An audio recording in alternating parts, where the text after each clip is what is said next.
सहयज्ञा प्रजा सृष्ट्वा प्रोवाच प्रजापति अनेन प्रस्विध्वस्मेश वो अस्तिष्ठ कामदुख। भगवान ने सृष्टि रचने के समय यज्ञ की भी रचना किया है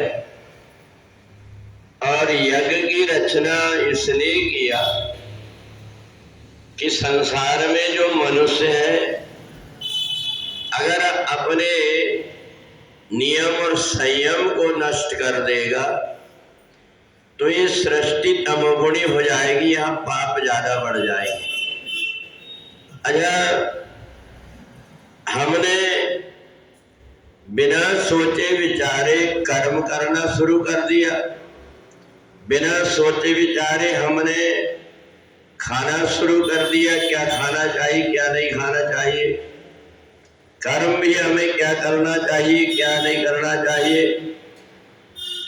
दूसरा, हमने अपनी वाणी में जब हमने देखा कि मंत्र पढ़ने का एक प्रभाव होता है तो उसी प्रकार से हमारी वाणी से हम जो कुछ बोलते हैं उसका भी प्रभाव होता है। तो इसलिए जब हम कोई काम करते हैं तो उस काम के पीछे हमारा शरीर भी रहता है, हमारी बुद्धि भी रहती है, हमारी वाणी भी रहती है। परंतु जब हमारी वाणी पवित्र हो जाती है, हम भगवान का कीर्तन करते हैं, भगवान का नाम जप करते हैं, हमारी वाणी पवित्र हो जाती है। किसी को हम अच्छे शब्दों से संबोधित करते हैं, अच्छे शब्द बोलते हैं तो उस व्यक्ति के अंदर वो अच्छाई आ जाती, सब लोग मेरे को अच्छा बोलते हैं तो मेरे को जीवन में बुरे ऐसे काम नहीं करना चाहिए। पर हम कई बार ऐसे शब्द का जिनके हम अर्थ भी नहीं जानते और उन शब्दों का हम प्रयोग करके ये बताना चाहते हैं कि हम बहुत ज्ञानी हैं।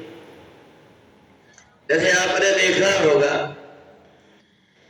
कि हमेशा हम ये परिचय देने में ये कहते हैं कि ये कौन है, ये कहते हैं हमारी ये मिसेज है, ये कौन है, ये हमारे मिस्टर है। ये मिसेज और मिस्टर शब्द बहुत गंदे शब्द हैं। मिसेज अर्थात अपन एक भाषा में उसको कहते हैं रखेल कोई औरत। एक औरत से छोड़कर दूसरी औरत, तीसरी औरत, जितनी भी स्त्रियां व्यक्ति रखना उनको मिसेज बोलते हैं, अर्थात उसका मतलब होता है रखेल। और उसी प्रकार से होता है मिस्टर।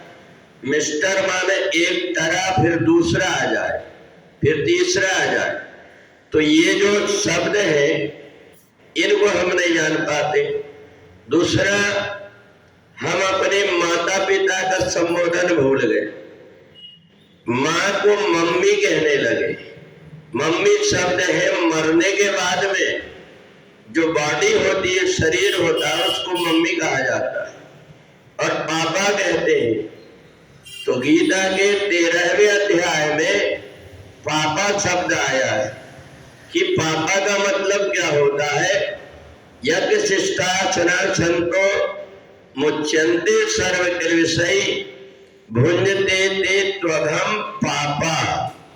ये पापा शब्द जो आया है गीता के 3 श्लोक के 13वें श्लोक में आया है।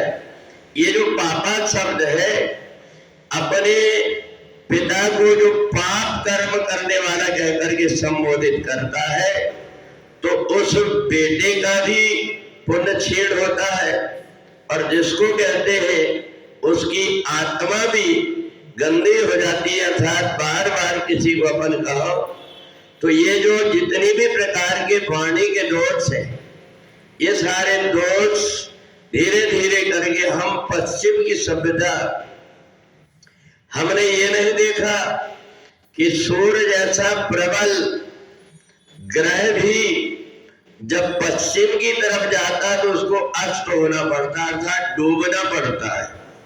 और उसे पश्चिम पाश्चात्य सभ्यता की तरफ बढ़ करके व्यक्ति वैसा पहनावा पहन करके, वैसी भाषा बोल करके, वैसे आचरण करके, और वो भी डूबने की तरफ जा रहा है। तो इसलिए भगवान ने कहा है कि डूबो मत, इस संसार में अच्छाई की तरफ चलो। और यदि जाने अनजाने में कोई गलती होती है तो उसके लिए भगवान ने व्रत, अनुष्ठान, प्रायश्चित अनेक प्रकार के बताया। तो आज जो एकादशी है ये पहली एकादशी कहलाती है, क्योंकि इसी समय पर भगवान के शरीर से एक कन्या उत्पन्न हुई थी। चंद्रावती नगरी में एक नाड़ी दैत्य नाम का राक्षस रहता था। वो राक्षस का एक बेटा हुआ जिसका नाम था मुर। मुर ने अपने अंदर अनेक प्रकार की शक्ति जागृत किया। उसने तपस्या किया और तपस्या करके जब बलवान हो गया तो सारे देवताओं को स्वर्ग से भगा दिया। इंद्र इधर उधर परेशान होते रहे। ब्रह्मा के साथ में मिलकर के भगवान विष्णु के पास में गए। भगवान विष्णु ने कहा कि तुम इतने संकट में दिखाई दे रहे, क्या बात? तो देवताओं ने कहा एक मुर नाम का दैत्य है जिसने स्वर्ग में आक्रमण करके हमें वहां से भगा दिया है। भगवान ने कहा तुमने अपने आचरण से भ्रष्ट हो गए। जो व्यक्ति अपने आचरण से भ्रष्ट हो जाता है, जो व्यक्ति स्वाध्याय छोड़ देता है, साधना और उपासना छोड़ देता है, उसको तो नष्ट होना ही पड़ेगा। भगवान विष्णु ने कहा ठीक है, तुम अपना फिर से स्वाध्याय करना शुरू करो, अपनी आदत सुधारो। ये नाच गाने में और भोग वैभव में मदिरा पान करके तुमने अपनी शक्ति का ह्रास कर दिया है। इसलिए भगवान ने कहा मैं जाकर के उससे देखता हूं।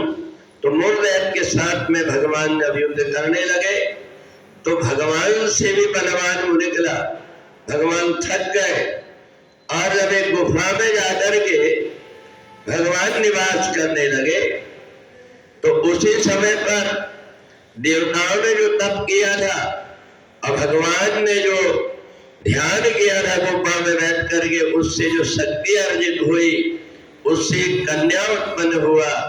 और एक कन्या जब उत्पन्न हुई तो वो कन्या को देख करके और भगवान को बड़ा आश्चर्य लगा कि जिस समय मैं सोया हुआ था उस समय पर मूर्दैत्य मेरे ऊपर आक्रमण कर रहा था, एक कन्या ने अकेले उसको नष्ट कर दिया। तब भगवान ने पूछा देवी तुम कौन हो? कहा कि मैं आपके शरीर से उत्पन्न हुई हूँ, सबके अंदर शक्ति के रूप में विराजमान रहती हूँ। जो व्यक्ति अच्छे आचरण करता है, स्वाध्याय करता है, उसके शरीर में मैं रहती हूँ, और जो स्वाध्याय छोड़ देता है उसको छोड़कर चली जाती हूँ। तो भगवान ने कहा आज से तुम्हारा नाम एकादशी होगा और तुम मार्गशीर्ष मास में उत्पन्न हुई हो, इसलिए उत्पन्ना एकादशी के नाम से पहला तुम्हारा नाम होगा। और 12 महीने के हर पक्ष में तुम्हारे अलग अलग नाम होंगे। लौन के मास की अलग एकादशी होगी। जो भी इस दिन सत्कर्म करेगा, अच्छे कर्म करेगा, दान पुण्य करेगा, मेरी आराधना करेगा, उसका पुण्य कभी क्षीण नहीं होगा। तो इसलिए आज के दिन ही जो एकादशी उत्पन्न हुई है, उस एकादशी के दिन जो अच्छे कर्म करता है, भगवान का नाम लेता है, उसके ऊपर भगवान की कृपा हो जाती है। बोली वृंदावन बिहारी लाल की।